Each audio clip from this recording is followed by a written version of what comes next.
Pisado.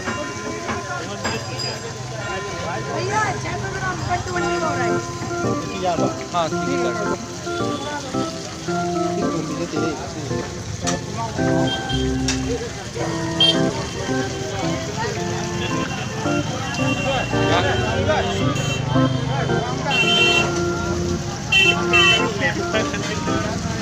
사진 싸우고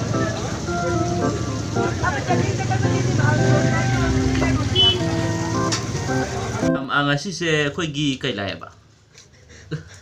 si mo ne ji ngasi lamta thangja ni na myam ko adu gi heta ngasi dit khoi ji lai ka tho ge da na khoi sa bin na te si ji lai gi ne lai re ise uri nga myam sa bare maru yaw ne phan sim maru yaw ne sing doi ne ji myam lai da karem na jaban sa de khoi si myam ke su kai gi lai phatta ba ni do chum na hai ba ne che ji nga si lai de te ro sanam se me mathang ola kyang ko 네, 싱가사람 거 수바이도. 수도. 정말 수가다 버거. 동안 수를 분에 탁되네 분에 수바. palangka thongna ba ji sem sa ba loire mana masing loin loire sio nai ra sio si palangka hai si palak hai do palak adu si sina ngai do masli hai do do silai re ma'am ji thong tha har ko mana masing sem ba lore lai kat na ba ji hore special oina plate ma na na puthor kan hore thong ma dei thong na te khara thi re ado khang ajik sa le ai sali yung sak yaw re yung sak maru khang ba yaw re ma shu re a lai re thong ba hor ge ma'am thau sa re tilo ha pa ge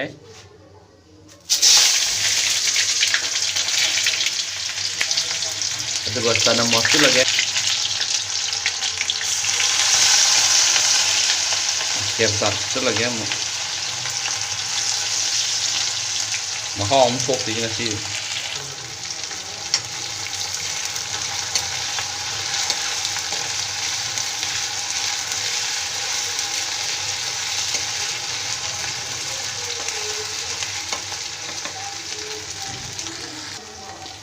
juga masalah session ni video si thanan nam bane duna kya faza de diga ot la ni mu ngatang samai na ngau ra ni mai je tang pik na lai thara ga ko su se petashil ka no tar ni su se ha pa ga diga thada bya re kasle te lau sa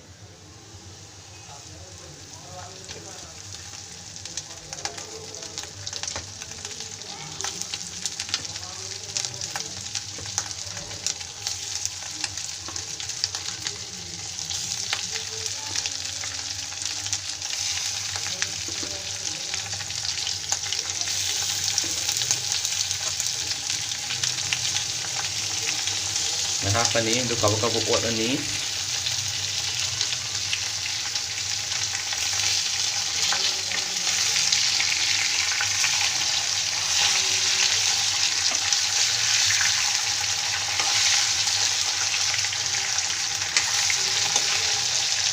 อะไร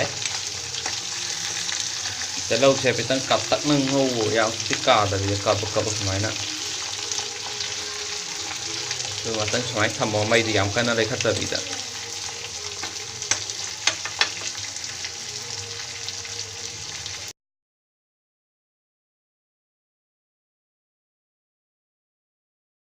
มาตุ้งดีแต่ก็กับอดอันนี้ดูก็คำนี้สิ่งที่เราไปตั้งคุยจะฮัลโหลนี้ไปหาสุดแล้วก็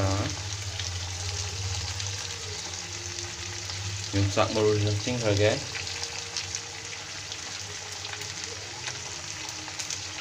yang hau kan orang tu lagi ha.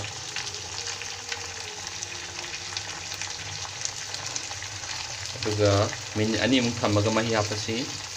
Ijrab selani juga mai jikram mamme. Juga pot ani petang. Tang chagot halani myam ko gung chaw mai khale khatlo. Juga ngai tham si.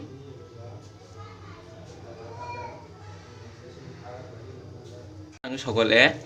Enshng sogol aduga hazik palangka manadu palangka saya palangka manadu tu ngatang lai hapa yarni.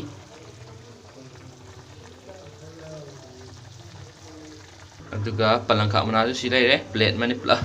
hapsilani zik mayam sizik sogol fazana kuidri bida. Aduga hazik kano manadu hapa yare palangka manadu hapsilani.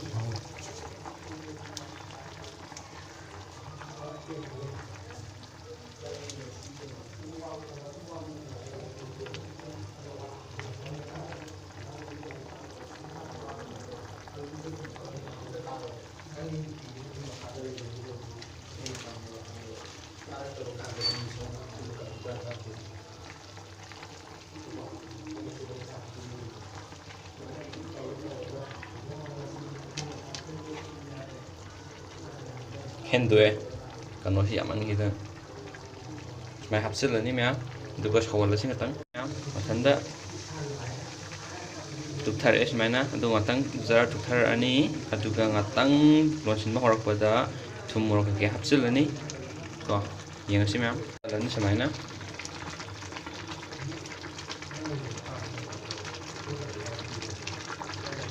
do tu ka haji kano hapasi mea yarni thumne morokne masal ke hapasi ko yang si lan samaina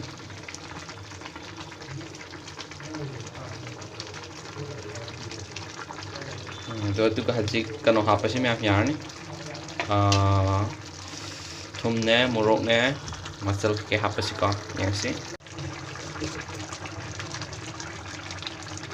sudah mahapani itu loga morok mahapani haji morok mahapasi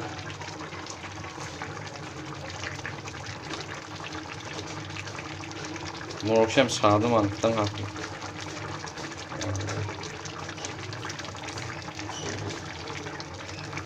ya ke masalah kerja sesi lagi mah si masalah masal se kerja sesi lagi haowehe oh sako kan kerja sesi lagi aduga macu kutang hapage ado mayam kanoga masalah ga macu goji yam hapur nugo hei sai macu tot kre banga da aduga masalah dong sai hamina ya tang hapo sisi jam da bida aduga hapetang pot la seba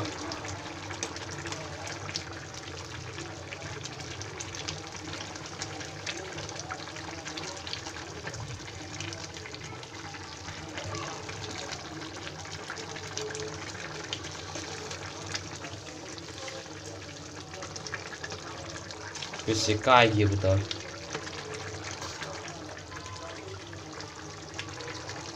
Ini kuat pasti kamera nama kuat jadi bisa kaya betul. Terus main teraga nggak kasih tang light teraga karena tahu sih mah. Kasih tang light teraga ini na aduh gak makum kupat sama sih.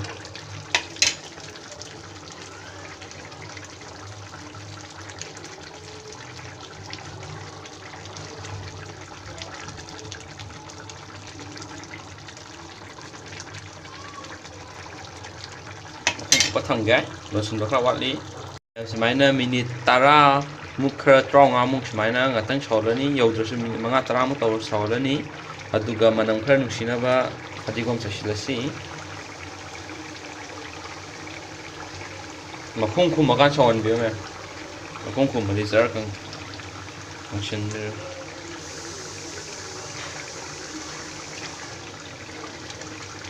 to ong la khala lonchin do khatang wa di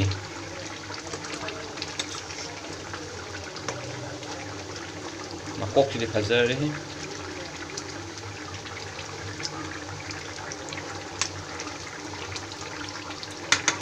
tang lonchin lasi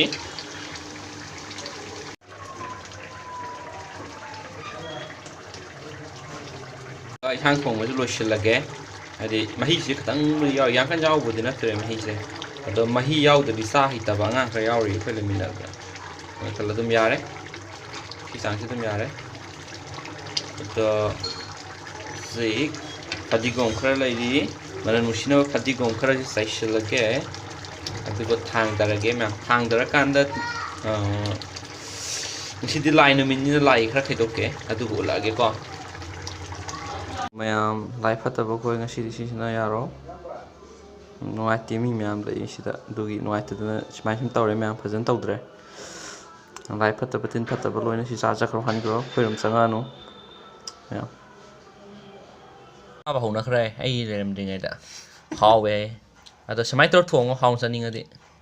ꯑꯗꯣ ꯃꯌꯥꯝ ꯚꯤꯗꯤꯑꯣꯁꯦ ꯉꯁꯤꯒꯤꯗꯤ ꯁꯥꯏ ꯃꯇꯥꯡ ꯑꯁꯤ ꯂꯣꯏꯁꯤꯟꯖꯔꯒꯦ ꯃꯊꯪ ꯊꯕꯛꯀꯤ ꯑꯃꯨꯛ ꯊꯥꯒꯠꯂꯛꯄꯗ ꯊꯦꯡꯅꯔꯁꯤ ꯃꯊꯪ ꯀꯣꯜ ꯂꯤꯛ ꯐꯦꯡꯕ ꯍꯥꯞꯄ ꯋꯥꯏꯗꯤ ꯀꯣꯜ ꯂꯤꯛ ꯑꯗꯨꯝ ꯀꯃꯦꯟꯗ ꯂꯣꯏꯁꯤꯜꯂꯦ ꯃꯦꯝ ꯕꯥꯏ ꯕꯥꯏ ꯑꯗꯣ ꯁꯕꯁꯀ꯭ꯔꯥꯏꯕ ꯇꯧꯕ ꯀꯥꯎꯅꯤ ꯑꯃꯨꯛ